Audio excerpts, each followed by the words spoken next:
Hi friends, எல்லாருக்கும் வணக்கம். எல்லாரும் எப்படி இருக்கீங்க? நல்லா இருக்கீங்களா? Welcome to Sakthi Saravana YouTube channel. இன்னைக்கு வீடியோவில் சிவனுக்கே உரிய ராத்திரி மகா சிவராத்திரி 2025 எப்போ வருது, இந்த நாளில் நம்ம என்ன செஞ்சோம் அப்படின்னா நம்ம நினச்சதெல்லாம் நடக்கும் அப்படின்றத பற்றி தான் இன்னைக்கு வீடியோவில் தெரிஞ்சுக்க போகிறோங்க. வீடியோவை ஸ்கிப் பண்ணாமல் ஃபுல்லாக பாருங்கள். பல பயனுள்ள தகவல்கள் உங்களுக்கு இந்த வீடியோவில் கிடைக்குங்க. இப்போ வாங்க வீடியோக்குள்ளே போகலாம். மகா சிவராத்திரி அப்படின்றது ஒரு வருஷத்துல வர மிக முக்கியமான விரத நாட்கள்ல ஒண்ணுங்க. இந்த நாள்ல எல்லா சிவாலயங்களிலும் சிறப்பு பூஜைகள் ராத்திரி ஃபுல்லா நடக்குங்க. சில பேர் இந்த நாள்ல குலதெய்வ வழிபாட்டினை மேற்கொள்வதையும் வழக்கமா வச்சுட்டு இருக்காங்க. குலதெய்வம் தெரியாதவங்க சிவனையே குலதெய்வமா நினைச்சு வழிபாடு செய்யறதும் உண்டுங்க. மகா சிவராத்திரி அன்னைக்கு சிவபெருமானை வழிபட 30 முக்கோடி தேவர்களும் சிவாலயங்களுக்கு வருவதாக ஐதீகங்க. அந்த சமயத்துல நாமளும் சிவ வழிபாட்டுல ஈடுபட்டோம் அப்படின்னா நமக்கு எல்லா தெய்வங்களோட ஆசிகளும் கிடைக்கும். அப்படின்றதுனாலதான் மகா சிவராத்திரி அன்னைக்கு கண் விழித்து சிவ வழிபாடு செய்யணும் அப்படின்னு சொல்றாங்க. சிவபெருமானுக்குரிய வழிபாட்டு தினங்கள்ல முதன்மையாக சொல்லப்படுறதுதான் இந்த மகா சிவராத்திரி விரத நாளுங்க. சிவனுக்குரிய ராத்திரி அப்படின்றதுனால இத சிவராத்திரி அப்படின்றும், மகா மாதத்துல வரும் சிவராத்திரி அப்படின்றதுனால இத மகா சிவராத்திரி அப்படின்னு ரொம்ப சிறப்பித்து சொல்றாங்க. சிவபெருமான் பார்வதி தேவியை திருமணம் செய்து கொண்ட நாளதான் நாம மகா சிவராத்திரி தினமா கொண்டாடுறோம். இது வழக்கமா பிப்ரவரி அப்படி இல்லைன்னா மார்ச் மாதங்கள்ல வருங்க. அதாவது குளிர்காலத்தோட நிறைவாகவும் கோடை காலத்தோட தொடக்கமாகவும் இந்த விரத நாள் கொண்டாடப்படுங்க. சிவராத்திரி அன்னைக்கு சிவசிவா அப்படின்னுட்டு குளிர் போயிடும் அப்படின்னு பெரியவங்க சொல்லுவாங்க. ஊர்ல எல்லாம் அப்படிதான் சொல்லுவாங்க. எப்போ குளிர்காலம் முடியும்னா சிவராத்திரி அன்னைக்கு முடிஞ்சிடும், சிவராத்திரி அன்னைக்கு சிவசிவான்னு போயிடும் அப்படின்னு சொல்லுவாங்க. வாழ்க்கையில இருக்கிற இருள் தடை இதெல்லாம் நீங்கணும் அப்படின்றதுக்காக ராத்திரி ஃபுல்லா கண் முழிச்சு சிவபெருமானை நினைச்சு தியானம் மற்றும் வழிபடுவதற்கு ஏற்ற ராத்திரியாக இந்த சிவராத்திரி கருதப்படுதுங்க. சிவராத்திரியோட சிறப்புகள் பத்தி லிங்க புராணம் உள்ளிட்ட அனைத்து புராணங்களுமே போற்றி சொல்லுதுங்க. மகா சிவராத்திரி அன்னைக்கு ராத்திரியில தான் சிவபெருமான் திருத்தாண்டவ நடனம் புரிந்து உலக உயிர்களை படைப்பது மற்றும் அழிப்பதற்கான சக்தி வாய்ந்த தெய்வீக தன்மையை வெளிப்படுத்துவதாக ஒரு ஐதீகங்க. மகா சிவராத்திரி அன்னைக்கு பக்தர்கள் சிவ மந்திரங்களை தொடர்ந்து சொல்றதுனால பிரபஞ்ச பேராற்றலையும் சிவனோட அருளையும் பரிபூரணமாக பெற முடியும் அப்படின்றதும் நம்பிக்கைங்க. இந்த மகா சிவராத்திரி எப்ப வருது அப்படின்னா, இந்த வருஷம் மகா சிவராத்திரி விழா பிப்ரவரி 26 புதன்கிழமை வருதுங்க. ஒவ்வொரு மாசமும் வரும் சதுர்த்தசி திதியே மாத சிவராத்திரி அப்படின்னு கொண்டாடுறது போல மாசி மாதத்துல வரும் சதுர்த்தசி திதியை மகா சிவராத்திரியா நம்ம கொண்டாடுறோம். மாசந்தோறும் வரும் சிவராத்திரியை நம்ம பெரும்பாலும் வழிபாடு செய்யலனாலும் இந்த மகா சிவராத்திரி அன்னைக்கு கண்டிப்பான முறையில சிவபெருமானை வழிபாடு செய்யணுங்க. ஒரு சிலர் கோவில போயிட்டு தங்கிட்டு 6 கால பூஜை நடக்கும். 6 கால பூஜையும் கலந்துப்பாங்க. 6 கால பூஜையெல்லாம் கலந்துப்பாங்க. எங்க வீட்டுல பக்கத்துல ஒரு அக்கா இருக்கிறாங்க. தொடர்ந்து அவங்க சிவராத்திரி அன்னைக்கு கோயில்ல போயிட்டு கண் முழிச்சுட்டு அந்த 6 கால பூஜையும் தரிசனம் பண்ணிட்டு வருவாங்க. இப்ப கோயிலுக்கு போறவங்க நிறைய பேர் செய்யற தப்பு என்னன்னா, கண்ணு முழிக்கணும் அப்படின்றத மட்டும் ஒரே கோலா நினைச்சிட்டு அங்க போயிட்டு கதை பேசுறது, பக்கத்து வீட்டு கதை, ஊர் கதை, இந்த மாதிரி கதைங்க பேசிட்டு காலத்தை கழிக்கிறாங்க. சோ அந்த மாதிரி பண்றதுனால நீங்க கண் முழிச்சும் எந்த பலனுமே கிடைக்காதுங்க. நம்ம மனசு ஃபுல்லா சிவனை நினைச்சிட்டு வழிபாடு செய்யணும். ஓம் நம சிவாய சொன்னா என்ன பலன் கிடைக்கும், சிவாய நம அப்படின்னு சொன்னா என்ன பலன் கிடைக்கும் அப்படின்னு ஏற்கனவே நான் வீடியோல சொல்லியிருக்கிறேங்க. அதனால சிவ மந்திரங்களை மட்டுமே சொல்லிக்கிட்டு சிவனை மனசுல நிறுத்தி அவரை மட்டுமே மனசுல நினைச்சு நம்ம தியானம் பண்ணலாம். இல்ல அந்த மந்திரத்தை சொல்லிக்கிட்டே உட்கார்ந்துட்டு இருக்கலாம். 6 கால பூஜையிலும் கலந்துக்கலாம். எல்லாருக்குமே அந்த வாய்ப்பு அமையுமா அப்படின்னா எல்லாருக்குமே அமையாதுங்க. சிவபெருமானோட பரிபூரணமான அருளாசி யாருக்கெல்லாம் இருக்கோ அவங்க எல்லாமே இந்த 6 கால பூஜை தரிசனம் பண்ணுவாங்க. நிறைய பேர் கோவிலுக்கு போவாங்க, கண்ணு முழிக்கணும் அப்படின்னு சொல்லிட்டு போவாங்க. ஒரு 11-12 மணி வரையும் கண்ணு முழிச்சிட்டு இருப்பாங்க, அப்புறம் தூங்கிடுவாங்க. அவங்க அந்த 6 கால பூஜை தரிசனம் பண்ண முடியாமலே போயிடுங்க. அதாவது கோவிலுக்கு போகியும் தரிசனம் பண்ண முடியாத சூழ்நிலையும் ஏற்படுங்க. ஒரு சிலர் 6 கால பூஜையும் தரிசனம் பண்ணுவாங்க. என்னோட ஒரு ஹம்பிள் ரெக்வஸ்ட் என்னன்னா, கோவிலுக்கு போயிட்டு நைட்டு தங்குறவங்களா இருந்தாலும் கோவிலை சுத்தமா வச்சுக்கிறதுக்கு நம்ம முயற்சி செய்யணுங்க. நம்ம சாமியை மட்டும் வழிபாடு செஞ்சுட்டா போதாதுங்க.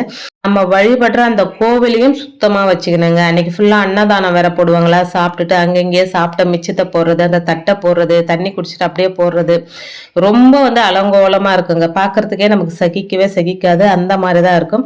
அந்த மாதிரிலாம் பண்ணாதீங்க. அந்த மாதிரிலாம் பண்ணிட்டு நீங்க வந்து சாமியை வழிபாடு செஞ்சாலுமே அதுக்கு எந்த பலனுமே கிடைக்காதுங்க. கோவிலை சுத்தமா வச்சுட்டு இருந்தாலே, நீங்க வழிபாடு செய்யலைன்னா கூட கோவிலை சுத்தமா வச்சுட்டு இருந்தாலே அந்த கடவுளோட அருளாசி அப்படின்றது கண்டிப்பா நமக்கு கிடைக்குங்க. இப்போ மகா சிவராத்திரி பிப்ரவரி 26 புதன்கிழமை வருது அப்படின்னு நான் சொன்னேன் இல்லைங்களா. அது வந்து எப்ப ஆரம்பிச்சு எப்ப முடியுது அப்படின்னு பார்த்தா பிப்ரவரி 26 காலையில 10-18 மணிக்கு தொடங்கி பிப்ரவரி 27 காலையில 9:01 வரைக்குமே சதுர்த்தசி திதி இருக்குங்க. பொதுவா என்ன சொல்லுவாங்க அப்படின்னா, சூரிய உதய நேரத்துல இருக்கிற திதியை தான் அன்னைக்கு நாளுக்கான திதியா கருதணும் அப்படின்னு சொல்லுவாங்க. முறைப்படி பார்த்தோம் அப்படின்னா பிப்ரவரி 27 தான் நம்ம மகா சிவராத்திரி நாளா கணக்குல எடுத்துக்கணும். ஏன்னா சூரிய உதயத்தின் போது அந்த திதி இருக்குது அப்படின்றதுனால 27 நம்ம கணக்குல எடுத்துக்கலாங்க. ஆனா மகா சிவராத்திரி வழிபாடு நம்ம எப்போ செய்வோம் அப்படின்னா ராத்திரி நேரத்துலதான் மகா சிவராத்திரி வழிபாடு நாம செய்வோம். அந்த முறைப்படி பார்த்தோம் அப்படின்னா பிப்ரவரி 26 தான் அன்னைக்கு ராத்திரி தான் வந்து சதுர்த்தசி திதி இருக்குங்க. அதனால மகா சிவராத்திரி விரதம் இருக்கிறவங்க பிப்ரவரி 26 அதிகாலையிலேயே விரதத்தை தொடங்கினுங்க. அன்னைக்கு பகல் ஃபுல்லா விரதம் இருந்து பிப்ரவரி 26 அன்னைக்கு ராத்திரி கண் முழிச்சு சிவ பூஜை செய்யணுங்க. பிப்ரவரி 26 அன்னைக்கு ராத்திரி நடைபெறும் 6 கால பூஜையிலும் கலந்து கொண்டு ஈசனை வந்து மனசார வழிபாடு செய்யலாங்க. முடியாதவங்க வீட்லயே நீங்க வழிபாடு செஞ்சுக்கலாங்க. வீட்டுல சிவலிங்கம் வச்சிருக்கிறீங்க, ஸ்படிகலிங்கம் வச்சிருக்கிறீங்க அப்படின்னா அதுக்கு வந்து உங்களால எத்தனை அபிஷேகம் பண்ண முடியுமோ அத்தனை அபிஷேகம் பண்ணுங்க. பொதுவாவே வந்து சிவபெருமான் வந்து அபிஷேக பிரியருங்க. நீங்க எவ்வளவு அபிஷேகம் பண்றீங்களோ அவ்வளவு மனம் குளிர்ந்து நம்ம என்ன நினைக்கிறோமோ அதை நடத்தி கொடுப்பாரு அப்படின்றத நம்பிக்கைங்க. இதே நீங்க மகாவிஷ்ணுவை எடுத்துக்கிட்டீங்கன்னா அவர் அலங்கார பிரியர். அவர் ரொம்ப அழகா அலங்காரம் பண்ணா அவருக்கு ரொம்ப ரொம்ப ரொம்ப பிடிக்கும். அதே நம்ம சிவபெருமானுக்கு அபிஷேகம் பண்ணா ரொம்ப ரொம்ப பிடிக்குங்க. கூடுமான வரைக்குமே ஒரு 5 அபிஷேகத்துக்கு மேலேயாவது பண்ற மாதிரி பாத்துக்கோங்க. பால், தயிர், பன்னீர், அதுக்கப்புறமா வந்து நெய்யில பண்ணலாம், நல்லெண்ணெயில பண்ணலாம், தேன்ல பண்ணலாம். இந்த மாதிரி உங்களால எதெல்லாம் பண்ண முடியுமோ அதெல்லாம் பண்ணலாங்க. குங்கும அபிஷேகம் மட்டும் பண்றதை தவிர்த்துருங்க. நம்ம வந்து ஆண் தெய்வங்களுக்கு குங்கும அபிஷேகம் பண்ணக்கூடாது அப்படின்னு சொல்லுவாங்க. குங்கும அபிஷேகத்தை தவிர்த்துட்டு எத்தனை அபிஷேகம் வேணாலும் பண்ணலாங்க. ஒருவேளை சிவலிங்கமோ ஸ்படிகலிங்கமோ இல்லை அப்படின்றவங்க சிவபெருமான் போட்டோ இருக்கு அப்படின்னா அதுக்கு அழகா தொடச்சி மஞ்சள் குங்குமம் வச்சுக்கலாம். அது கூட இல்லைங்க அப்படின்னா ஒரு தீபம் ஏற்றி வச்சிருங்க. அது நெய் தீபமா இருந்தா ரொம்ப விசேஷம். நெய் தீபம் ஏற்றி வச்சுட்டு அந்த தீப ஒளியில சிவபெருமான் இருக்கிறதா நினைச்சு நம்ம வழிபாடு செய்யலாங்க. நம்மளுடைய முன்னோர் காலத்துல எல்லாம் வந்து தீப வழிபாடுக்கு தாங்க முதன்மை. இப்பதாங்க படம், சிலை இதெல்லாமே வந்தது. அப்பெல்லாம் ஒரு தீபம் ஏற்றி வச்சுதான் வழிபாடு செய்வாங்க. இப்போ வந்து மகா சிவராத்திரி அன்னைக்கு ராத்திரி ஃபுல்லா கண் முழிச்சு சிவ வழிபாடு செய்ய முடியாதவங்க நிறைய பேர் இருக்கதான் செய்வாங்கங்க. எல்லாருமே கண் முழிச்சு வழிபாடு செய்வாங்களான்னா அது வந்து சந்தேகம் தாங்க. நிறைய பேர் வந்து கண் முழிக்க மாட்டாங்க. ஒரு 10-11 மணி வரையும் கண் முழிச்சுட்டு அதுக்கப்புறமா தூங்க போயிடுவாங்க. ஒருவேளை உங்களால கண் முழிச்சு சிவ வழிபாடு செய்ய முடியாதவங்க சிவநாமங்களை அந்த நாள் ஃபுல்லாவே நீங்க சொல்லிட்டு இருக்கலாங்க. உங்களால என்ன மந்திரம் சொல்ல முடியுமோ, ஓம் நம சிவாய, சிவாய நம, இந்த 6 எழுத்து மந்திரங்க. இந்த மந்திரத்தை சொல்லிட்டு இருந்தாலே போதுங்க. இப்போ கல்யாணம் ஆகாத பெண்கள் தங்களுடைய கணவரோட நலனுக்காக சிவராத்திரி வழிபாட்டினை செய்யலாங்க. திருமணம் ஆகாத பெண்கள் வந்து மகா சிவராத்திரி அன்னைக்கு விரதம் இருந்து வழிபட்டா மனசுக்கு விருப்பமானவரே கணவராக அமைவார். அதுவும் வந்து அவங்க வாழ்க்கை சிறப்பாக அமையும் அப்படின்னு சொல்லப்படுதுங்க. மற்றவங்க சிவலிங்கத்திற்கு அபிஷேகம் செய்தும் வில்வ இலை படைத்தும் பழங்கள் மலர்கள் படைத்து வழிபடுவதால சிவனோட அருளை பரிபூரணமாக பெற முடியுங்க. மனதார சிவனை வழிபடுறவங்களுக்கும் மகா சிவராத்திரி விரதம் இருப்பவர்களுக்கும் உதவி செய்பவர்களுக்கும் சிவனோட அருளால விருப்பங்கள் அனைத்துமே நிறைவேறும் அப்படின்னு சொல்லப்படுதுங்க. இப்போ கோவிலுக்கு போறீங்க, சிவன் கோயிலுக்கு அப்படின்னா உங்களால முடிஞ்ச அபிஷேக பொருளை வாங்கி கொடுங்க. உங்களால என்ன முடியுமோ அதை வாங்கி கொடுக்கலாங்க. இதுதான் வாங்கி கொடுக்கணுமா அப்படின்னு எந்த அவசியம் கிடையாது. அன்னைக்கு மட்டும் ஒரு வில்வ இலையாவது வீட்டுல வழிபாடு செய்யறதா இருந்தாலும் சரி, நீங்க கோவிலுக்கு போறதா இருந்தாலும் சரி, ஒரு வில்வ இலையாவது சிவபெருமானுக்கு அர்ப்பணம் பண்றது அப்படின்றது ரொம்ப ரொம்ப ரொம்ப ரொம்ப நல்லதுங்க. உங்களால எதுவுமே வாங்கி கொடுக்க முடியலையா, ஒரு பேக்கெட் விபூதி வாங்கி கொடுங்க. அது கூட அவ்வளோ ஒரு பலன். ஒவ்வொரு பொருளுக்கும் ஒவ்வொரு பலன் இருக்குங்க.